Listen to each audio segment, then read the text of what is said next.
Welcome to Football Game Plan's FCS Kickoff, presented by the Connecticut School of Broadcasting. I'm Emory Hunt, the czar of the playbook. Mike McCarthy is producer behind the boards, and more teams have all but secured their big ticket to the FCS playoffs, but there's still a lot of ball left to decide the others, and we'll dive into those games this week as we kick off Week 12.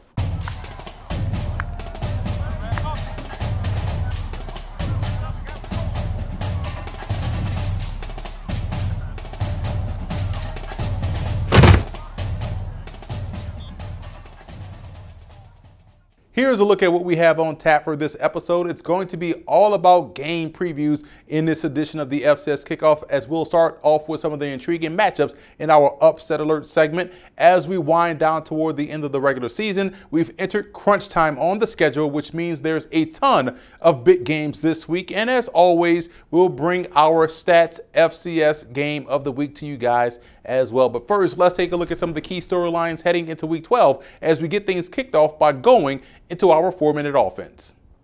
Well, we know one thing's for sure. Two teams will be officially dancing in the FCS playoffs. Both Central Connecticut State and San Diego are in the playoffs. The Blue Devils, punched their ticket last week after an outstanding game against Duquesne. It just shows you the remarkable job that head coach Pete Rosamondo has done with this program. San Diego is another perennial power in the Pioneer League and will be looking to build on last year's success as they upset Cal Poly in the opening round. We'll see more teams essentially punch their ticket this weekend after these slates of games.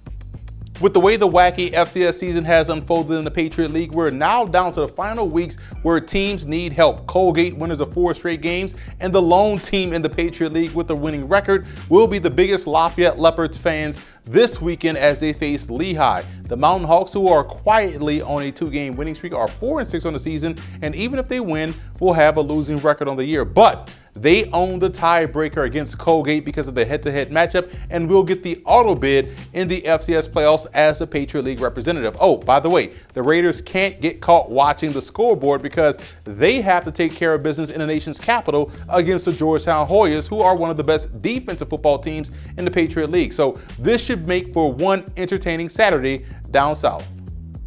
As the season starts to wind down, we've reached a point where we're going to see some of the biggest rivalries in college football on the schedule. Lehigh-Lafayette is the longest played game at 153. Harvard-Yale has played each other 134 times. And this is what makes college football the best, as we'll definitely get into more of these games later on in the show.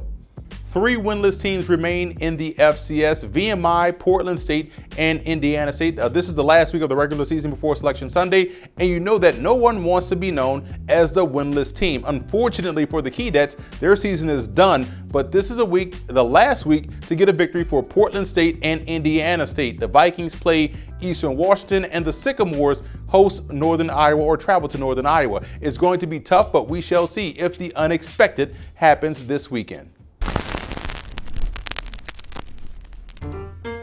I think the FCS gives a student athlete a chance to really develop in the classroom and on the field. And I don't think there's anything that gets in the way of the development of the student athlete. You know, whereas in sometimes other conferences, other levels of play, I think there's some things that could sway a student athlete in a wrong direction here or there. But I think at the FCS level, I think it's all about the student athlete. I think it's all about his development in the classroom and also on the playing field. And it really it keeps your values and your goals right in front of you. And I think there's less things that are going to take you away from those things. Now let's take a look at some of the teams that are on upset alert as we break down some of the intriguing matchups on the schedule.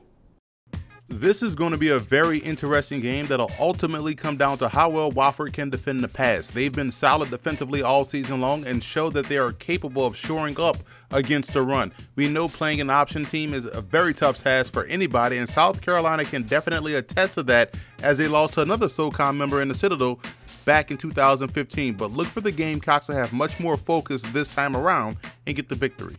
The Catamounts travel to Chapel Hill to take on the Tar Heels. This has the potential to be a big game for Western Carolina. They have all of the necessary tools to pull off the upset. The running game, the mobile quarterback, and an opportunistic defense. What they'll have to do is own the line of scrimmage, and that's where I believe the Tar Heels have the advantage. After watching them versus Pitt, I do have some concerns about this team's ability to stop the run. This game will be closer than a lot of folks think, but I do like North Carolina to eke one out.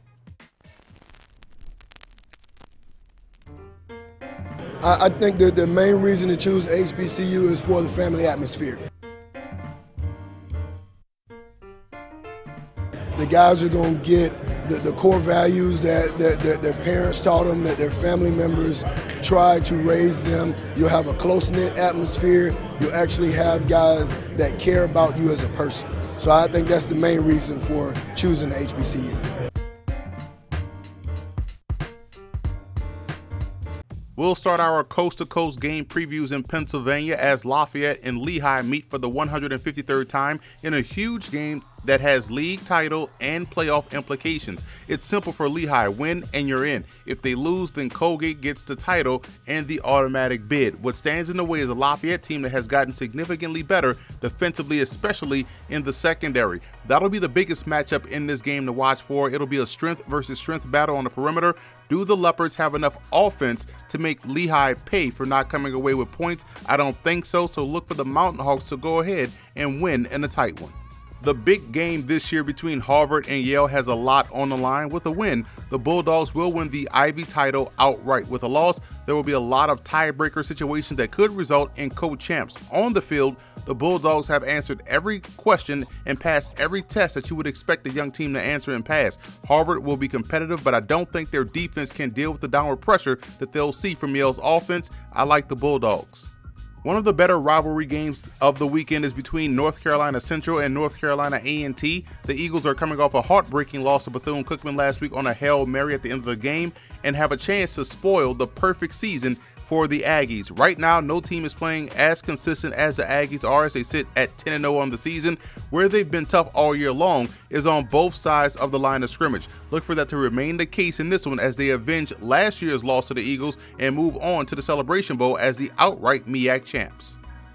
Another big game in the MEAC between Howard and Hampton in the battle of the real HU. What a remarkable job head coach Mike London and his staff has done with this Bison program. They took the same 2-9 team and turned them into FBS beating MEAC Titans in their first season. They play a very competitive Pirate squad that's been a few plays away from being right in the thick of the MEAC race themselves. Hampton's a young team that shows signs of their youth within games as they battle with inconsistency, which is why I like Howard in this contest. The Bison will get their 8th victory of the season, and if we're being honest, they have the resume to make a case for an at-large bid to the FCS playoffs.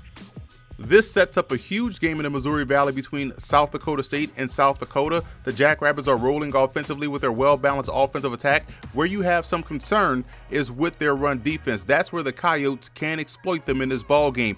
Can they keep Chris Streveler contained and make him a one-dimensional player? I do believe they can. The Coyotes have yet to show up for a pivotal game. Especially recently, they're on a 2-game losing streak, and I think the Jackrabbits will come into town and push that streak to 3 games.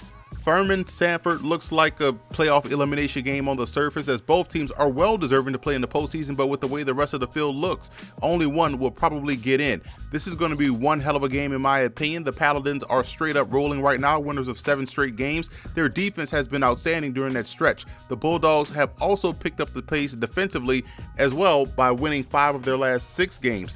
This game will come down to who can win the first quarter. That'll determine who will dictate the rest of the game and how the rest of the game will go. I have to go with Furman in this matchup, defense over offense every time in games like this, so look for the Paladins to get those early stops to gain control of the game en route to a victory.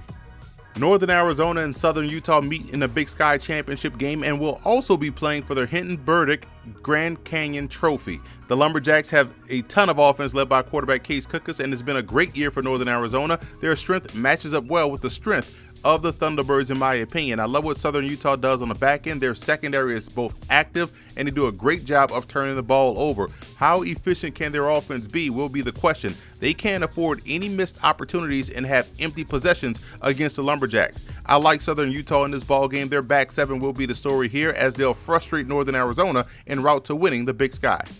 It's the brawl of the wild as Montana and Montana State meet up. The Bobcats will love nothing more than to beat their in-state rival and potentially knock them out of the playoffs. We've seen the Grizz start to get back to what we've known them to be over the years, explosive yet physical. This is especially true on the defensive side of the ball. That's where Montana State has their work cut out for them in this ball game. Can they string together consistently positive drives and win this game? That's a tall order to ask of a young team. I like Montana in this game. The Grizz will get their 8th win and essentially punch their ticket to the FCS playoffs. This game is huge between James Madison and Elon. It would have been even bigger had the Phoenix taken care of business last week against New Hampshire. While James Madison doesn't look like the strong or same juggernaut as we saw last year, they are still undefeated and look even stronger defensively.